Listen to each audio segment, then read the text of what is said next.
Hey everyone, I'm going to rank all the Fire Emblem 8 The Sacred Stones maps from best to worst.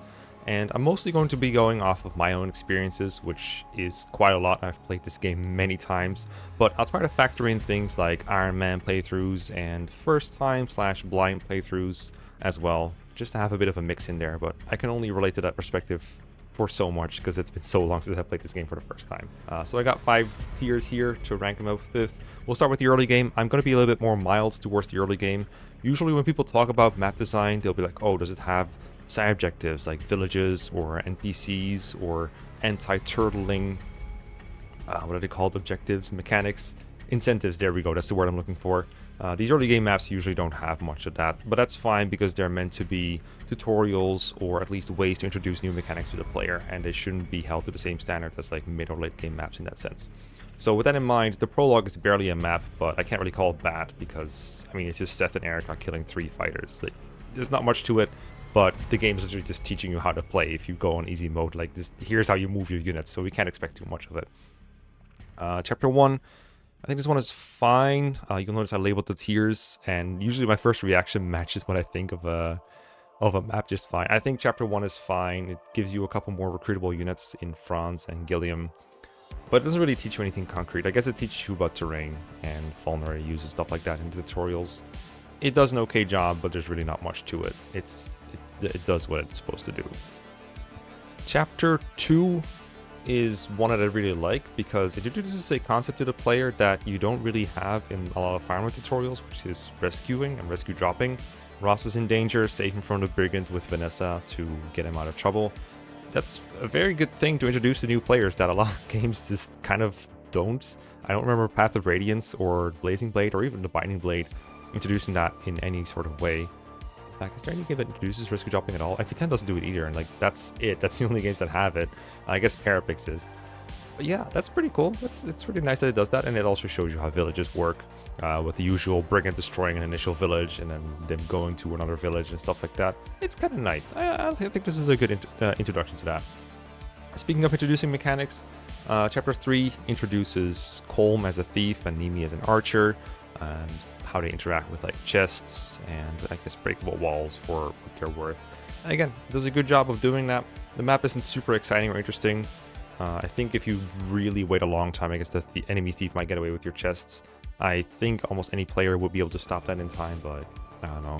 Does the thief even move? I think he doesn't even move from the start. He just sits there, steals your vulnerary if you break through the wall. I always think that's kind of cute.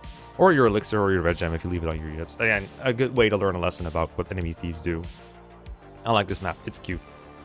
Chapter 4, it's just a route map, not a very interesting one. I'm going to throw it in fine. I think it's meant to mostly introduce how mages work and reinforcements, and that's about it. It does that okay, but I think the map is like a little bit less interesting. I guess it's the first time you route a map as well. It's the first time that's not just... No, never mind. Chapter 2 is route as well. So it doesn't really do that. I guess villages? No, you had that in Chapter 2 as well. Yeah, it doesn't give you a whole lot of new stuff. It's an okay map, but I think the other two are more fun. Chapter 5, this is my first S tier map. This is where you recruit Joshua and Natasha, and it shows you how to recruit enemy units. That shows you how dangerous enemy units can be to recruit if you don't watch out for the killing edges. Check weapons. It shows you how the arena works, I guess. It even hints at you that, hey, if you want to earn some money at a risk, you can have Joshua go to the arena, because he basically talks about that in his introduction. You already know that villages can be destroyed by brigands, but this shows how much of a threat it can really be, because they can spawn all the way across the map if you take too long. It kind of teaches you how to like split your army up if you feel like you have to. It's just a really cool map. It also makes you apply everything you've learned so far with a honestly pretty daunting map if you haven't got the hang of the game fully yet. Or if, like me, you up the enemy growth by a lot, then it also just makes the map a lot harder. I really enjoy this map, and it's always one I look forward to in the early game. Between like a bunch of maps that for me aren't really all that challenging. 5X, this is going to be my first D tier map. I hate this one, and I think everyone familiar with the game knows about it. You only get 4 playable units, whereas in the main campaign on Erica, I think at this point you have like 8 or 9 people to deploy, and you already have used like a paladin and 2 cavaliers. I guess Ephraim is kind of new, but he's really just a soldier, like a much better version of Gilliam, I guess. So no new class introduced. In fact, the chapter doesn't teach you anything. I guess chest keys are the first thing it introduces, and everything else is just same old. But my main offense in this map, in my opinion, is the fact that there's like one fighter that moves towards you and then maybe a couple of enemies near the beginning. And then once you've killed those enemies near the beginning, that fighter's the only guy who's going for you and everyone else is just standing still waiting for you to get in range. It's boring. It's not a very exciting map. At this point, you could totally have a thief to chase down or something that goes after a chest or anything to make it more interesting. And it also doesn't help that for a not blind playthrough, if someone's not doing their first playthrough, if you're going Erica routes, then F-frame doesn't really matter that much. It doesn't really matter if you train him or not. And Orson doesn't matter, obviously, if you train him or not. So that leaves you with Kyle and Ford. So basically just Kyle, because fuck Ford, who trains him anyway? Like, the map is just bad. Also, any map where Ford joins is obviously bad. Chapter 6, the Fog of War map. I think this is an okay introduction to Fog of War. I don't like Fog of War too much, but the map does what it needs to do, which is show you how it works in a... I wouldn't call it a safe environment, but most of the enemies in the center of the map don't really, well, I don't want to say move. Yeah, they don't aggressively move unless you make them. There's a couple that do, I think near the bottom, but most of them will only be aggressive if you step into the range. So if you can figure that out, you can be a lot more conscious about where you move your units and go carefully. Maybe take the fort with a durable unit like Seth or maybe Gilliam or Garcia or something. You come out just fine. What I don't like about the map, I'm fine with the Cavaliers near the top that like move towards you to make it a little bit more threatening. The reinforcements from the back are very, very scary if you're not ready for them. And if you're leaving units near the starting points to prevent yourself from getting overwhelmed in the middle, then they can get ambushed. And like if a Cavalier spawns next to someone like Luth or Natasha, they're kind of boned. It's kind of hard to work around that if you don't know that it's coming. Even if you do know it's coming, it's quite daunting. I don't necessarily think that a map being daunting is bad. I think challenge is a good thing, especially in a game that is often lamented for not being too challenging, but it can feel a little bit unfair at times in this map, especially if you don't see them. Like if you hear the reinforcements coming in, if you hear that galloping of the horses in the fog, it's like, oh god, which it's kind of cool, but it can be like, oh my god, I'm about to die. Also, the village has an antitoxin. I don't know why. That feels like bait. That village is just straight up bait. I don't like it. So, in B tier you go. I still don't hate the map for what it's worth. Like, I think it's a fine introduction to Fog of War. I just don't like Fog of War. I do like the spider that goes after civilians, and civilians being like scared. They're like, ah, he's coming for me. You have like cute little ways to beat the spider. But the best way to beat the map is to just beat the map fast and stop before the spider gets the civilian. On my first playthrough, I didn't even manage to save the little kid, and I felt very bad for it. That part of it is well done. I don't want to say it's cool that a kid gets eaten by a spider. That's not good. But you know what I mean. Chapter 7 feels like a bit of a filler map in between because you don't get any new units. It's just you go to the castle to save the supposedly captured F-frame. It has ballistas, but the upper left ballista is not being wielded, so I guess the point is to show you that you can use it, but there's really not much point to it. There's not even any flyers to try it on. I also am not super big on the whole river in the middle. Like, I guess it could kind of introduce people that water walk to get over it, but walking around is like good for experience anyway, so most people will just walk the long way around and not bother with any shenanigans with like Pirate Ross or Vanessa. But it's nice that they introduced that, I guess. I don't know how intentional that was. I think this map is okay, but initially I put it in B, but I actually don't think it's super interesting, so I'm going to throw it in C. It doesn't really do a whole lot. Chapter 8 is a remix of Chapter 5X, but it's quite a bit better because the map is a bit more dynamic. Still not a lot of enemies move. I think it's just near the starting point, but at least F-frame's group is sort of being sandwiched between cavalry reinforcements and enemies from the right and enemies from the top. So you kind of have to figure out a clever way to survive there. And since their weaponry is quite limited still, they have like one javelin total, and then the rest is like steel lances and Ephraim's Regent Leaf, and that's kind of about it. So I think that's a neat little thing to solve. There's some chests to go after. Unfortunately, there's no real competition for the chests, so you have no incentive to go fast, which at this point in the game I think they could have introduced, and it would have been interesting.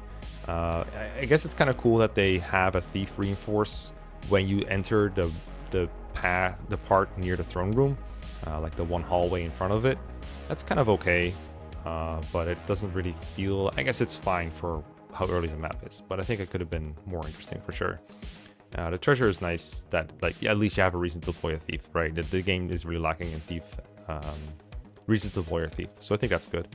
And other than that, it's not very interesting. I also think Tirado is a very cringe boss because Pav is a stupid skill. Please subscribe to Pavis Gaming because, oh my god. It really sucks that an enemy just has a level percent chance to, or your level percent chance to block you. I want to say that's like not intended. I don't think they intended for PvEs to go off of your level rather than your opponent's. It makes very little sense, especially because your level gets reset on promotion. Other than that, it's an alright map. I'm going to throw it in, see where did I have it. I have it in B tier. So we'll throw it there. That's fine. Erica route will come before FN route in here. So Erica route, I think, has not that many super tense maps, but it's supposed to be the more relaxed maps, so I think that's fine. Chapter 9 is one map that I think is actually kind of good, even though it's a route map with reinforcements, which is usually something that people, especially veteran players, dislike. I like that this has that one pirate that tries to destroy the left-hand village without being baited out. I don't know why Fire Emblem never does that anymore, or almost never does it anymore, because it really works well to, you know, get your ass moving, go towards that village and save it. And the villages have great rewards. Not only do you get good items for visiting them in the first place, I think it's a rapier and a dragon shield, but then if you save both, you also get an angelic robe afterwards for it. So it's pretty good. The enemies are spread around, so it incentivizes you to spread your units around. Seth can only be in one place at once, so you have to rely on your other units and match them up to the right enemy types. Reinforcements from the upper left make it a little bit hard to play the weapon triangle, because you got a mix of pirates and soldiers and mercenaries to worry about, as well as mages. No one unit handles all of those except for Seth. So this is one way that the game can, you know, be more interesting than just haha Seth go burr. Amelia is a time-based objective. A very lax one. When I play nowadays, I'm always like, why is it so hard to recruit Amelia supposedly? But it's one that I used to have trouble with when I was newer to the game, or when I was making the game harder for myself by, say, not using Seth or making the enemies stronger. So I enjoy that kind of thing. There is a point in the map where, of course, everything has calmed down and it kind of just becomes move towards the boss to finish off the last few enemies. But this map is really interesting to try and play fast because, again, you can only send Seth to one place. So what do you do with the rest? Do you airlift Seth across the water at the bottom and then have your own units take care of the upper left? I think that's usually the way people go, and that generally ends with like a bunch of scrubs taking on various enemies that are like two-shotting them. It's a bit annoying. If you use someone like Kyle or Ford, their hit rates can be quite cringe. But it presents an interesting puzzle. You could set Seth to that way instead, which makes it easier to save the village.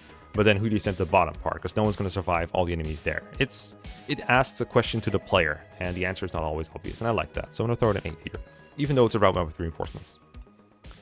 Chapter 10, Erica, has that Garrick, Tethys, Inez fort, and a bunch of enemies trying to threaten them. I think this map was very chaotic and very fun on my first couple playthroughs because the game is very obviously saying, hey, send Tana or Erica over to the fort to talk to Inez, and then you recruit the rest, and then you hold out in that fort, and then Marissa starts moving, and then you recruit Marissa, and then a bunch of reinforcements come out, and then when you finally fought those off, then you can make your way to the boss. But in the meantime, there's like things happening everywhere in the map. Nowadays, I know that if I don't care about recruiting the Crimson Flash, which I know is a sin, but if you don't want to bother with Marissa, which is fair because Marissa is not that good, then you can kind of ignore the whole way the map is designed, and instead, the only part of the map that matters is the upper half. Not even the half. Well, yeah, basically the half. Where you just go through the door, just make a U movement, get to the boss, kill him, end the map, and then Garrick joins anyway. And also, NPC saving is not always equally fun. Tethys can consume your elixirs for no reason, or not even heal and just die to a ballista if you don't interfere. But interfering also makes the map harder for yourself, because that archer in the upper left, near the fort where Garrick and friends are, if you cross the line, the horizontal line near him, if you check it on WAD, you can see very clearly, then you get, I think that's what when Marissa starts moving, if I remember correctly. So if you don't do that, then that never happens. But if you do go there, then she does start moving, and that makes the map harder. But if you don't interfere at all, like if you never go below that line, then there's a chance that Tethys just dies, or maybe Garrick does something suicidal. It's also quite funny, if you send someone in to fight like the mages near the start, for example, then if they're like Seth, they'll just kill him and it doesn't really matter. If you have someone with only one range equipped, for example, in that area, then the mages will obviously go for them. But if you leave them alone, they go for Inez, which is quite cute. They just die to Inez's silver bow. Obviously, that puts you a bit behind on schedule for the rest of the map, but it's just something neat that I enjoy. Yeah, I think this map is fun. I think overall it's fun. You can't trivialize it by ignoring Marissa. I like to pretend that we usually just engage with the map as intended, and we do try to recruit Marissa. I always try to recruit everyone when I play, and the map is usually quite exciting. The reinforcements are no joke. All the Falcon Knights and the Ranger from the bottom right. It's something. Next, we have some monster map for Erica, and this is when it usually becomes a bit more of a slog. The first one is the fog mention with Dazla and La Rochelle. It's alright. It's like a sea map. It's routes. It's fog of war. It's just not a very exciting map. The game makes it look like Dazla and La Rochelle are under a lot of threats by having monsters come at them like the first couple turns, but those monsters are deliberately leveled down to level 1, whereas most enemies are like around level 10 or something. And so I think La Rochelle never ends up in any danger, and Dazla usually just kills the enemies that come near him. If he doesn't, that just makes it unreliable at best. And then they just kind of sit there and not much happens until you approach them, and then a bunch of enemies in the bottom right start moving, which is, it's fun design, but once you know that it's there, it's very easy to trivialize. There are some monsters that go after the chests with like door and chest keys, which if nothing else is kind of cute, but it happens so late it might as well just not happen. I don't know. I never really enjoy playing this map. I think it's all right, but it's not exactly exciting. Next, we have 12 Erica. Worst map in the game, besides maybe 5X. I don't know for sure. I haven't really ordered them within the tiers, by the way, but I always like fall asleep playing this map. It's such a boring route map. You do get 2 new characters, Ewan and Saleh, but Saleh joins automatically, and Ewan just joins when you join a village. I guess it's meant to be a training arc for Ewan when you recruit him, because it's quite easy to raise him to level 10 here if you feel like it. But there's just nothing happening. That's actually a lie. There are reinforcement zones, and the reinforcements can be quite daunting to their starting points. But I always feel like the easiest way to tackle them is just to like hunker down and just turtle, which is boring. And if you try to play faster, you just kind of get punished for it. I just think this map is very boring, and especially the part where they put spiders up in the mountains that move 1 tile every turn, and it's so hard to kill them when they're on the mountains because someone like Vanessa or Tana or Dazla is not going to have enough accuracy to kill them reliably, and so you have to wait for them to come off the mountains, and that always delays the map for me and makes it very tedious and boring, and the reinforcements don't really help with that. Also, the enemies just aren't very strong, so it's just also very easy. I prefer challenging maps, so this map is bad. Next is, I forgot what this canyon is called, Noel Canyon? I don't know, it's the map with IS, the Great Night Boss, and Pablo coming from the back. Great map, love this one. Very tight. You can beat it within like 1 or 2 turns, but it's not trivial. It requires a somewhat specific lineup. It's very doable, I think, at 0% growth, if you know what you're doing, but it's not like 3 houses where they just put the boss on a platform near the starting point, and if you have a wyvern, you just kill her turn 1. Like, it's not like that. It's a lot trickier because IS made a pretty interesting formation for sure, with the rangers around him, a bunch of ballistas all around you, the soldiers are like whatever. You can recruit Amelia again. It's pretty rare that Fire Emblem gives you a second chance to recruit a missable character, but I guess I thought the objective in Chapter 9 was a little bit too hard to reach on time for all players. So just give you a second chance to either recruit Amelia, or if you're a pro player, you can steal the Speed Wing from the first Amelia and then recruit this one. It's pretty cool. You can get Cormac. It's kind of weird that they made Cormac show up so late in the chapter. I wish they gave you a bit of a warning that he was going to show up here. I think he shows up in like some cutscenes previous to the map, but it's not made clear he's going to appear here. So I think a lot of players missed Cormac on the first playthrough, especially if you're playing on normal mode where you can just enemy phase the rangers and just kill them in 1 round. Then most of the hard part of the map is just over. And you can just kind of bum rush in there. There's like a sleep staff stopping you and maybe some armor knights, and that's kind of it. So a lot of people probably missed Cormac in this route because he showed up like turn 8 or turn 9 out of 13. You don't really have much of a reason to stick around if you feel like this getting out. But if you do stick out the chapter, then you have to face some reinforcements from Pablo from the back with a bolting tome and a bunch of friends with him. There's like, you can get the Sword Slayer that way as well. I think it's on a Brigand that's with him. That army is scary. I mean, I like this reinforcements better than, say, the ones in Chapter 6 because there's no fog of war here, and so you have a way to see what's coming. And also just the map in general is more interesting because there's enemies all around you, and you have a lot more tools to deal with, like, bad things. Whereas early on, you only have, like, 1 good unit, and that's Seth, and everyone else is probably, unless they got RNG Bliss, pretty mid at dealing with enemies. At this part, you're guaranteed to have the units to take on what the enemy throws at you. So yeah, this map is dynamic, fun. It has no reason for you to hurry up, but you do get rewarded for, say, taking out enemies early and then maybe camping on the forts to stop reinforcements, or having the right person in place to take on reinforcements every turn. Like the reinforcements on the left part, where like the Zambato mercenary comes out along with a fighter. If you have someone cut on that 4 turn 1 with Tetris help, for example, easy XP grind for someone like Marissa or anyone who wants to. Super nice, but it requires some investment and some advanced planning, which I like. Chapter 14, the Queen of White Dooms, I think is what it's called. Don't like this one very much. The map feels deliberately designed to make you take more time without that time being actually fun. The fastest way to the throne is like to go up from the starting point and then go down, left and up, and then you're basically there. But they put treasure all over the place behind enemies you don't really... I don't want to say you don't care about the enemies, because we never care about the enemies, we just kill them all. But what I want to say is... it's just, there's no incentive to go there fast or anything, so you just wait on it. The only anti-turtling objective is, or anti-turtling incentive, I should say, is Renak, but he only starts moving when you open the door to him.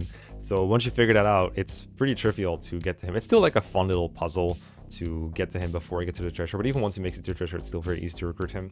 It's funny how you can talk to him with La Rochelle to get him for free instead of having to give him gold with Erica. It's also the easier solution because La Rochelle has more move, so it's easier to get her there.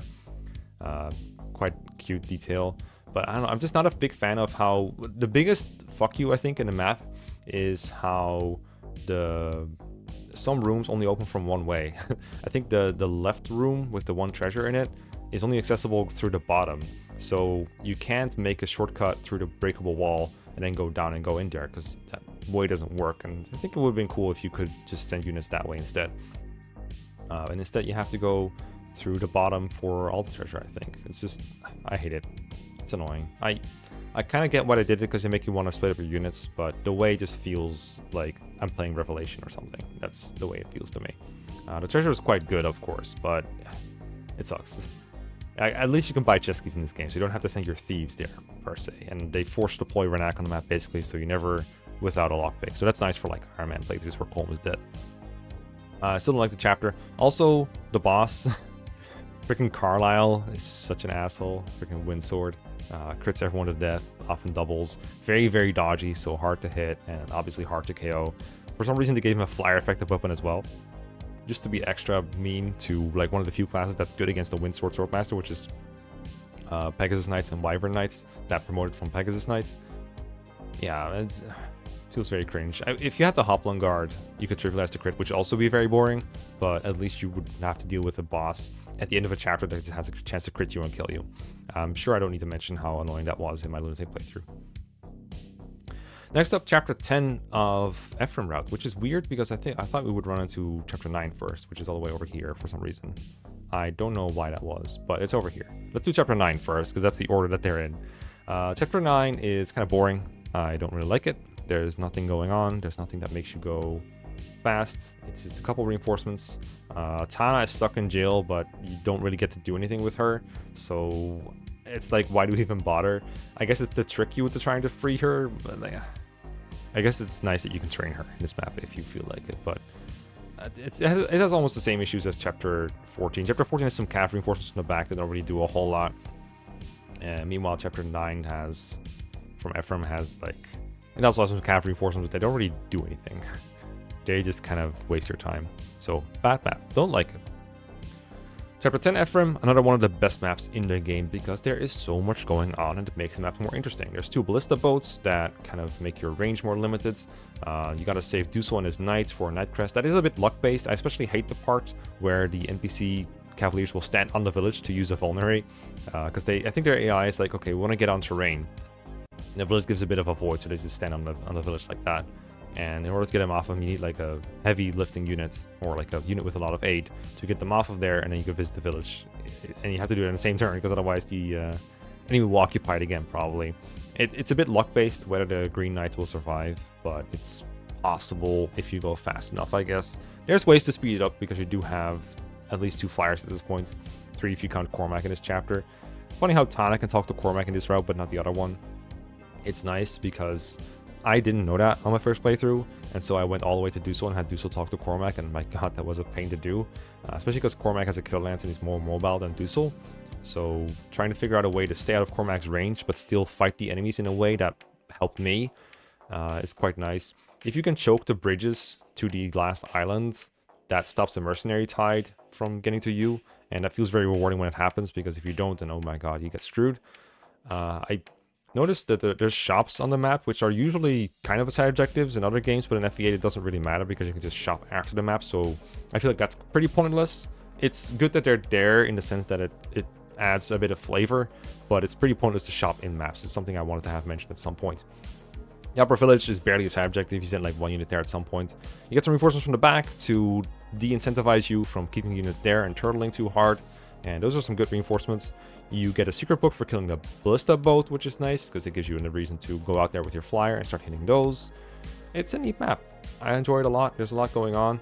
The boss is very hard to kill, but you do get Dusel, who has weapon triangle over his lance reaper when using a silver axe, so that works quite nicely. It makes it a bit hard to kill with a flyer unless you have the axe reaper ready and you have like really good stats on them. But it's fine because you don't have to kill this boss. It's not like the Swordmaster boss, Carlisle, where you have to fight him. You don't have to. It's also funny how the game fakes you out by thinking you're going to face Selena with the bolting, and then she switches to a much less threatening boss. It would have been quite funny to have to deal with bolting instead. What do we got next? Phantom Ship? Oh boy. I think most people hate this map because either they're a beginner and they get stuck on there and your units just keep dying over and over because you get overwhelmed by 50 million enemies, like all the Renevants on the boat and all the eyeballs flying all around and all the gargoyles, and totally understandable. Now, the easiest way to cheese the map is of course to undeploy everyone except Dusel and Seth and Ephraim. Just kind of want to range the whole map to death that way. That's pretty boring. It's kind of sucks that the game forces you to do that or incentivizes you to play that way. You can play most maps that way, but this one is so hard sometimes that that's what the game feels like makes you do almost.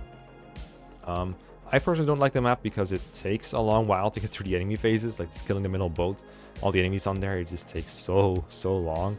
And they're not very exciting enemy phases because those enemies are very weak, and most units will just die to that many enemies, so the only way to do it reliably is either have a really godly unit trained in the Tower of Volney, or there's like a couple units that can survive, like Seth, Dusel, maybe a trained Gilliam or something. Or maybe a supported unit. But it's fun how the map can let you get ahead of schedule using flyers, either blocking reinforcements or dropping units on the ship early. That part is neat, not super interesting. Again, the game puts Dazla and La Rochelle in a dangerous spot. This time they are really in danger. They did, again, downrig some enemies to be at low level so that Dazla can look good, or better than he actually is, and keep La Rochelle safe. But it feels a bit luck-based sometimes whether they survive or not, because Dazla can miss gargoyles, and that makes things a bit hairy. So I kind of wish that couldn't happen, but it's part of Fire Emblem, I guess. It can't really be helped a whole lot. They could have given him a better weapon than a battle axe, but it's also in character for him. I'm not going to hate on Phantom Ship so badly that I want to put it in D. I think the other maps are worse. This map at least is challenging, interesting, has some stuff going on, has some objectives, so I'm going to throw it in because I don't really enjoy playing it, but I appreciate the challenge at least. I just think it's pretty tedious to play through. Next one, you're still on the boat, but now you're getting off the docks, and it's not very interesting. They again do the fake out with a boss where they make you fight Kalak, but then they don't. They just exchange him for a random Cyclops and add a bunch of monsters. But again, there's nothing going on the map. The villages are not under any threat. I guess again, it's supposed to be a map where you can get Ewan to level 10 if you feel like slowing down and doing that.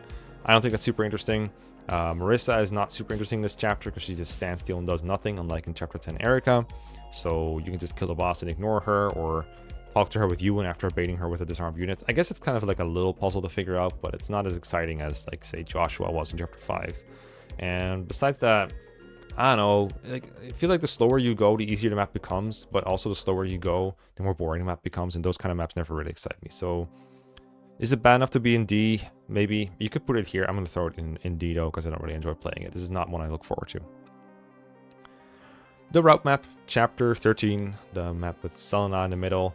Neat little design. I love that they just put a bolting enemy finally in the middle of the map and just said, alright, deal with it. Good luck. And then the villages are under threat by brigands that are like quite a tight deadline actually to get to both villages in time. And tons of enemies in the way with some interesting weaponry, like there's a dragon spear guy to de-incentivize a flying, what's it called, a wyvern knight. Garrick is here. You have the option to promote him, make good use of Tethys, trying to use him to fight some enemies without putting Tethys in danger. That's quite cool. You also use Tethys to get your other units over there quicker. And really, you have to split up your unit here if you want to save both villages and not die. But you also have to be constantly aware of Selena's range. One of those maps where I really wish you didn't have to count tiles for bolting, and instead they just told you that Selena doesn't move. Really quite annoying that they did that, but it's still fun. Still a fun map to play. The ending phases take a long time, but it's more interesting to route this map than it is to like beat Phantom Ship. So I'm gonna throw it in fine. I think it's like a B tier. So 14, Great Oak Keep, very interesting map. A lot of people hate this one because the Berserk staff is so annoying, and I agree, it is annoying. But if you bring it up for store users, then it becomes an interesting exercise in like, okay, who are these druids going to target, and what can I do to stop myself from getting screwed over? Can I keep my restore users out of silence range? Can I maybe rescue drop someone over there? Can I use Tethys in a clever way to make the map easier? Getting to Renak before he runs off is a good challenge too.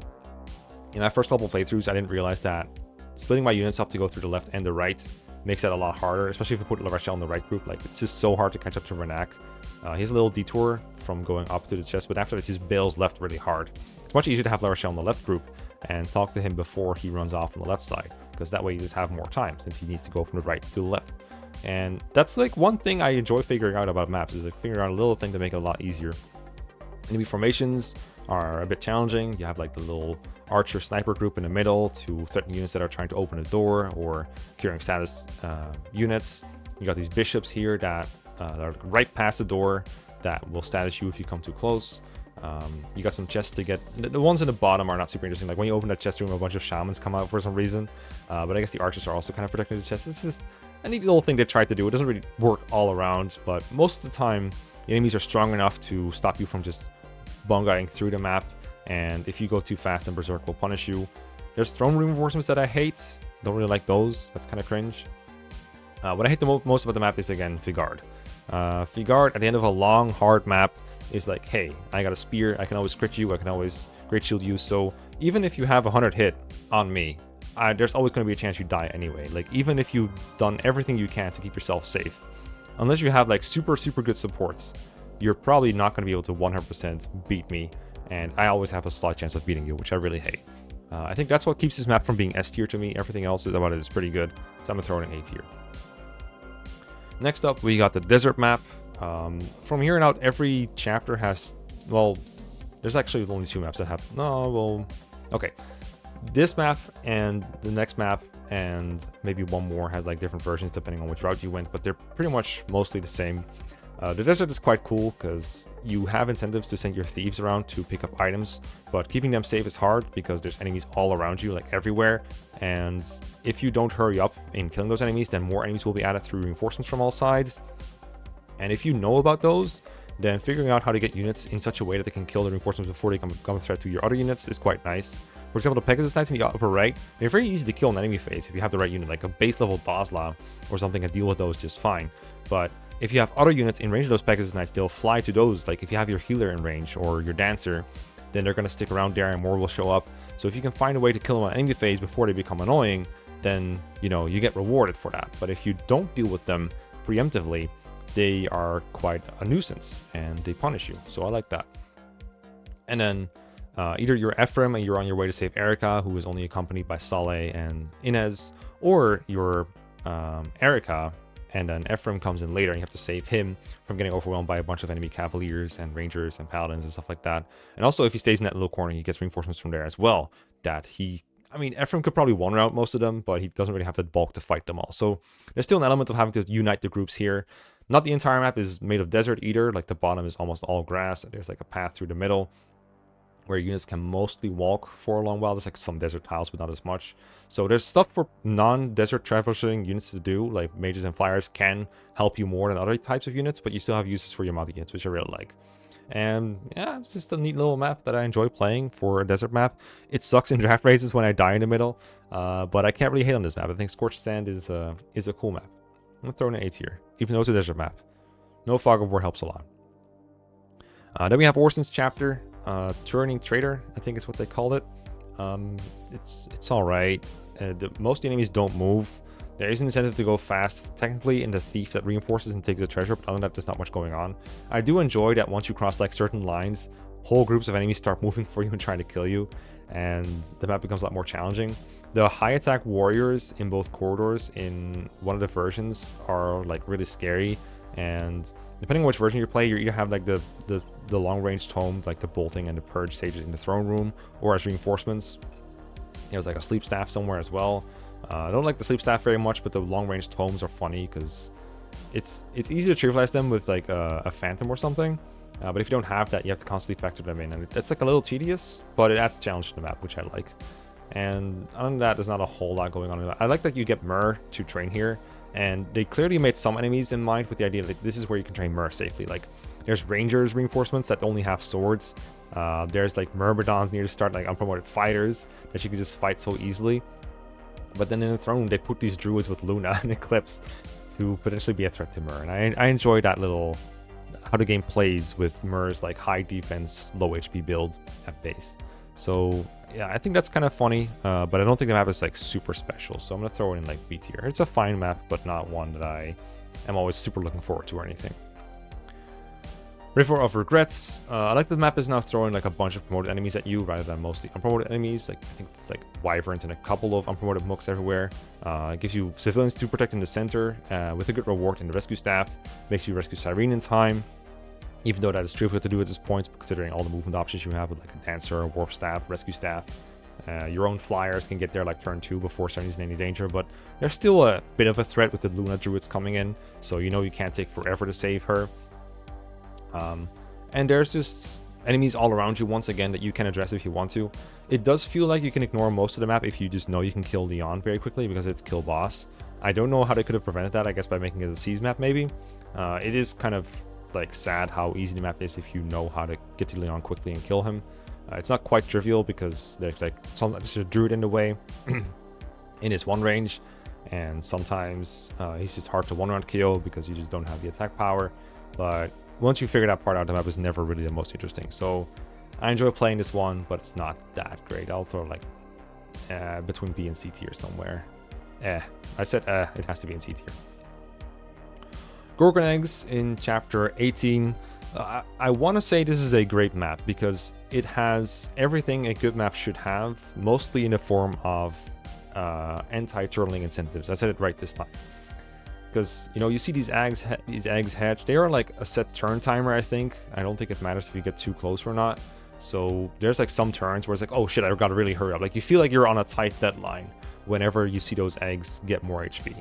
And the game explains very well how they work, both with like an introduction. It's like, hey, we should probably kill those eggs. Well, actually, they say stay clear of the eggs, which is not a great message.